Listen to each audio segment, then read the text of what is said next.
भले ही आप सारे पापड़ मार्केट से क्यों ना ले आओ, बट ये पापड़ घर पे ही बनाने पड़ते हैं। और होली भी अब आने ही वाली है, तो चलिए मैं आज बना रही हूँ आलू के पापड़। सबसे पहले हम सारे आलू को अच्छे से छील लेंगे।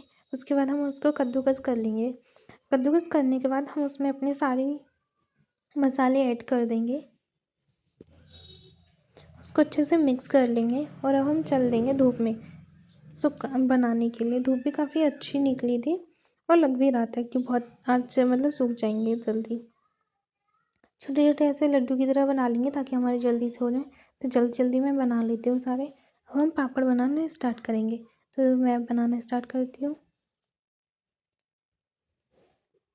ऐसे एक एक करके मैंने सारे पापड़ बनाए और इससे जल्दी बन भी रहे थे और ऐसा लग भी रहा था कि बहुत जल्दी सूख जाएंगे, क्योंकि धूप भी इतनी तेज़ थी। धूप इतनी तेज़ थी कि मैं अपने हाफ में ही आ गई थी।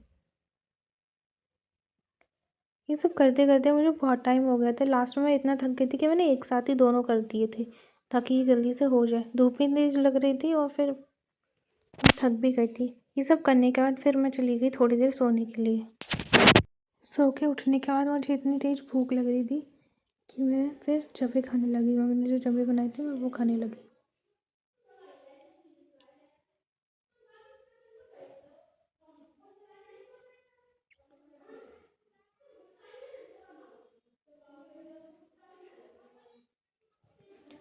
सच में मुझे इतनी तेज़ भूख लग रही थी कि मैं क्या ही बोलूँ।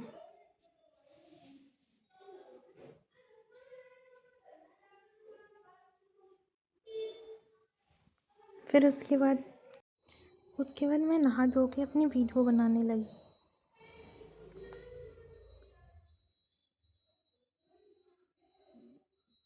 वैसे भी हमेशा खुशी रहना चाहिए, इसलिए हमेशा हमें मुस्कुराते रहना चाहिए। फिर उसके बाद मैं थोड़ी देर पढ़ने चली गई थी, क्योंकि पढ़ना भी ज़रूरी था, मेरा काम था वो ना रह जाता। इसलिए मैं फिर थोड़ा टाइम मैंने निकाला अपने पूरे डे वर्क जो मैं कर रही थी उसके बाद थोड़ा सा टाइम निकाल के मैंने अपनी पढ़ाई भी करी थी। सच में मेरा पूरा टाइम आज हो गया था, मैं थक गई थी बहुत, लेकिन स्किप नहीं कर सकती थी, इसलिए मैंने बीच में पढ़ाई भी करी।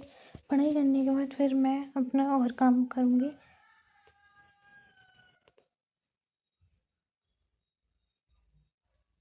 होली का टाइम आ रहा है तो सारा घर में वगैरह काम वगैरह रहता है। उसके बाद होली का टाइम आ रहा है तो होली पे हमारे घर पे सब में चौक तो बनती हैं। तो उसके बाद मैं चौक बनाने चली गई थी, जिसको हम रंगोली भी बोलते हैं। कुछ लोग इसको रंगोली बोलते हैं। आई थिंक सबके घर में ये बनता होगा। मैंने उसमें थोड़ी थोड़ी डिज़ाइन डाली, जैसे तैसे जल्दी जल्दी बनाया। आप लोग बताना मैंने ये कौन सा फूल बनाया। उसके बाद मैंने उसके ऊपर से फूल डाल दिए, जल्दी से उसको अच्छे से सजा दिया बिल्कुल। ये वाइट वाला फूल जो था इतना प्यारा था, मेरे को तोड़ने का मन ही नहीं कर रहा था। मैंने उसको पूरा ऐसे ही रख दिया था। इस अब ये काम हो जाने के बाद मुझे नाइट का खाना भी बनाना था, तो मैं उसकी तैयारी में फिर लगी थी। ये कंप्लीट होने के बाद फिर मैं चली गई थी नाइट का खाना बनाने के लिए। नाइट के खाने के लिए मैं बना ली थी महरी, जो भोग में भी लगेगी। महरी बनाना बहुत ईजी होता है। जो हमारा मट्ठा होता है, मट्ठे में हम पानी डालते हैं, उसमें थोड़ा चावल डालते हैं, उसमें हम फिर मिर्च वगैरह डाल देते हैं, मिर्च और हल्दी वगैरह। उसको फिर हम अच्छे से घुमाते रहते हैं जब तक वो उबाल नहीं हो जाता है। उबाल होने के बाद हम उसमें नमक डालते हैं। पहले ऐड करेंगे तो जो मट्ठा होता है हमारा वो क्योंकि फट जाता है, तो हमने बाद में मट्ठा ऐड किया। तो उसके बाद जब ये हमारा खौल जाता है उसके बाद हम इसको फ्राई करते हैं, मतलब ऐसे छौंकते हैं। तो वही सब मैंने इसको जल्दी जल्दी से सबसे छौंक दिया था और इसलिए हमारी फिर महरी बन के तैयार हो गई। कुछ लोग इसको तहरी भी बोलते हैं, तहरी महरी जो भी हो, मैं तो महरी ही बोलती हूँ। हमारा नाइट का खाना भी बन के तैयार हो गया था।